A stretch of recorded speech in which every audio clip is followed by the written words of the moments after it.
One man's ending became another's beginning, and just like that, the Swans had something they hadn't possessed in years, a premiership-winning mind in the building. G'day Swans fans, if you love the club like I do, hit that subscribe button, because what we're about to discuss could define our 2026 season before it even starts. Isaac Heaney doesn't throw around words like incredible lightly. This is a bloke who's seen it all at the SCG. Grand finals, heartbreak, triumph. But this week, speaking from the club's community camp in Newcastle, he used that exact word to describe what's happening inside the Swans right now. Simon Goodwin, premiership coach, Melbourne legend, and now he's wearing red and white. The decorated coach who guided the Demons to their first flag in 57 years is now the Swans' Director of Coaching and Performance. But here's what's got everyone talking. According to Heaney, Goodwin isn't just filling an administrative role. He's already making an impact, already changing things, already inspiring the playing group in ways that have our star midfielder genuinely excited about what's coming. This isn't just about filling a vacancy on the coaching panel. This is about transformation. This is about taking a team that fell agonisingly short and giving them something they've been missing. But to understand how we got here, we need to go back. Let's rewind to 2025. Dean Cox, our senior coach, the man we all believe in, was carrying a load that shouldn't have been on one person's shoulders. The Swans were one or two coaches down throughout the entire season. Think about that for a moment. While other clubs had full coaching departments, fresh minds, specialised roles for every aspect of the game, Coxie was stretched thin. And the boys felt it. Not because Cox isn't brilliant, he absolutely is, but because footy at this level demands depth. It demands expertise in every area: attack, defence, matchday strategy, player development. You need people who can dedicate their entire focus to making each piece of the puzzle better. Meanwhile, down in Melbourne, things were unravelling. Simon Goodwin, a premiership coach with a resume most would dream of, was sacked before the 2025 season even ended. The footy world was stunned. He was a man who delivered the ultimate success, suddenly out of work. But here's where the story gets interesting. Both Sydney and the Giants immediately recognised the opportunity. Two New South Wales clubs, both hungry for success, both needing that extra edge. The race was on. Who would land one of the game's most decorated coaching minds? The Swans moved fast, really fast. Behind closed doors, conversations were happening.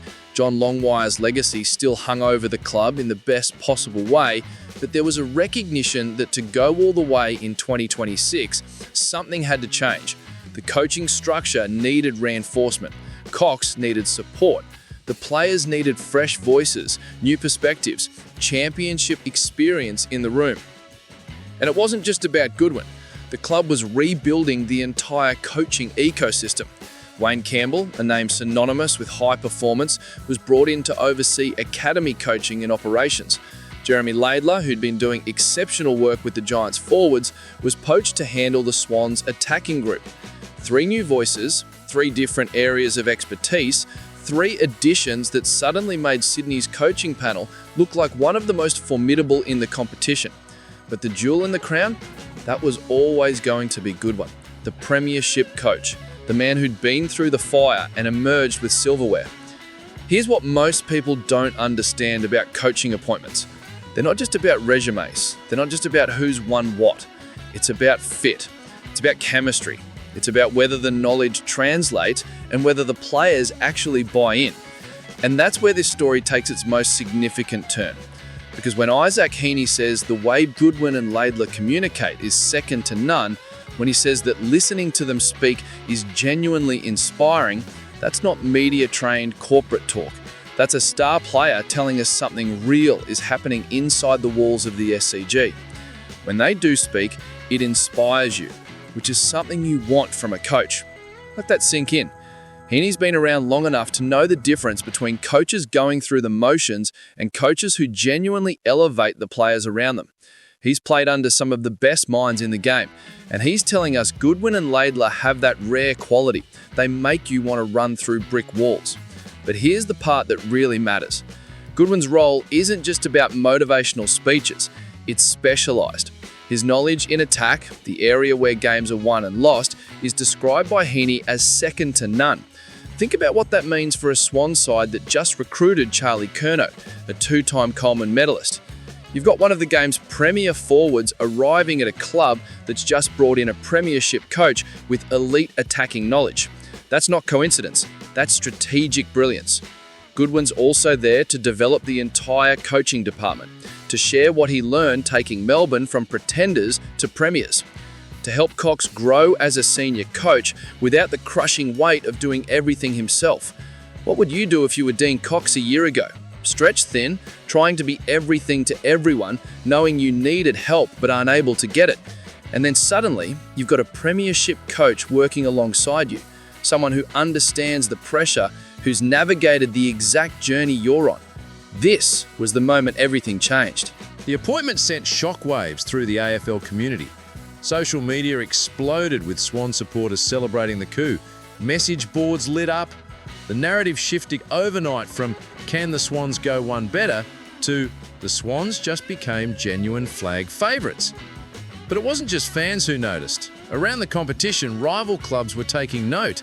The Giants, who'd been in the hunt for Goodwin services, were left empty-handed.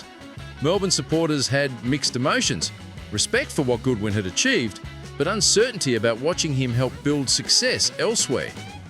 Inside the Swans' four walls, though, that's where the real impact was being felt. Players who'd been through the grind of 2025, who'd felt the strain of an understaffed coaching department, suddenly had resources they'd been craving. Training sessions had more structure, feedback was more detailed, the football IQ in the room had skyrocketed. And it wasn't just about Goodwin. Laidler's arrival from the Giants brought insider knowledge about one of Sydney's fiercest rivals. Campbell's high-performance expertise meant the club's development pathways, already strong, were about to get even better. You can see it in how the players carried themselves, in pre-season training reports, in Heaney's genuine enthusiasm when talking about the changes. This wasn't forced optimism, this was real belief that something special was building. The club had also made significant list changes. Will Hayward and Ollie Florent, both 184-game veterans, had departed. Jack Buller sought opportunities elsewhere, but in came Charlie Curnow, Jai Sarong, Malcolm Rosas, and 6 exciting draftees, including academy prospects Harry Kyle and Max King. New players, new coaches, new energy. The 2026 Swans weren't just running it back, they were reimagining what they could be. This reminds me of when the Swans brought Paul Roos to Sydney all those years ago. Sometimes the right person at the right time can alter the entire trajectory of a football club. Goodwin might not be the senior coach, but his influence could be just as significant. Think about the timing. The Swans are opening their 2026 campaign against Carlton at the SCG. Carlton! Charlie Curnow's old club. The narrative writes itself, but more importantly, it's a statement game. A chance to show the competition that Sydney isn't just tinkering around the edges, they've fundamentally upgraded their operation. For Dean Cox, this could be the difference between good and great. History is littered with talented coaches who needed the right support structure to truly flourish. Cox now has that. He has premiership experience in his coaching box. He has fresh voices who can handle specialised areas while he focuses on the bigger picture. For the playing group, particularly the leaders like Heaney, this sends a clear message. The club is serious about 2026. They're not settling for near misses. They're not accepting moral victories. They're building something designed to win the ultimate prize.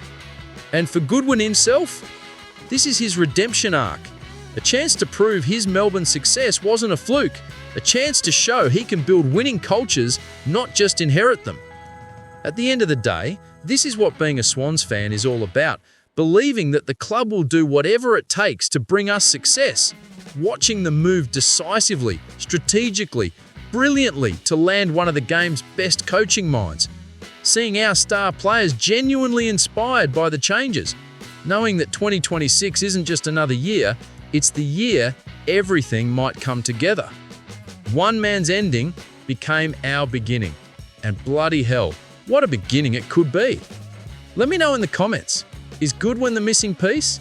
Hit like if you're backing the Swans to go all the way in 2026. And I'll see you in the next one. Cheer, cheer!